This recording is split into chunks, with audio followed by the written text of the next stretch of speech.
Hello everyone. My name is Hadil, and today we're going to talk about years of practice and patience for the letter Y. When I first started in 2020, Blender was a daunting software. But looking back at your journey when you've reached maybe, let's say, a year of practice with anything, not just Blender, you'll realize how much you've actually progressed and how much that scary moment isn't scary really. And I guess that point of realization makes you want to pursue new things and learn new things. And I guess this is what made me want to learn Blender when everyone had to leave the offices and work from home. Because of quarantine, I was one of those people. But my contract also ended at that time. And so I just thought I didn't want to go back to that kind of job. And I stopped working there. And then my other work that I did from home started to change a bit and deteriorate. And so suddenly I found myself having a lot of time. So I started learning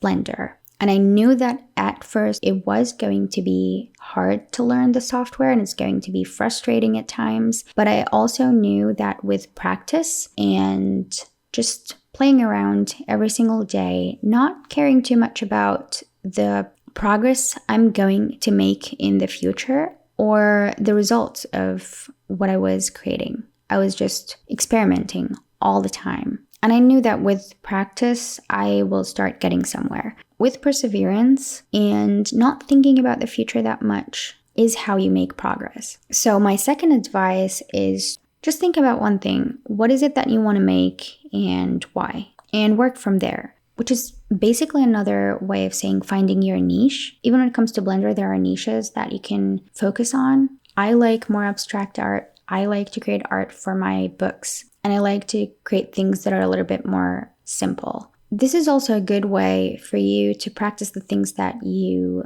need. So I know this project that I've created, the A to Z guide to my workflow in Blender, is going to help you kind of navigate Blender a little bit faster. But how I like to learn is look for something that I want to make. For instance, how to inflate things. Look for videos about that, just experiment with it over and over again. I know that's how I started. I just loved experimenting with it. I loved creating different objects. I liked looking at other people's work with the cloth modifier. And then I researched from there. And little by little, I found myself thinking, oh, how can I animate something next to the cloth modifier? Or how can I add a texture to the cloth modifier that moves with it? Or how can I inflate only parts of the mesh? And that way I learned how to use Blender, and I just found myself navigating the UI very easily because I didn't really focus on that intimidating thing for me. I wasn't overwhelmed by it. So yeah, that's pretty much it.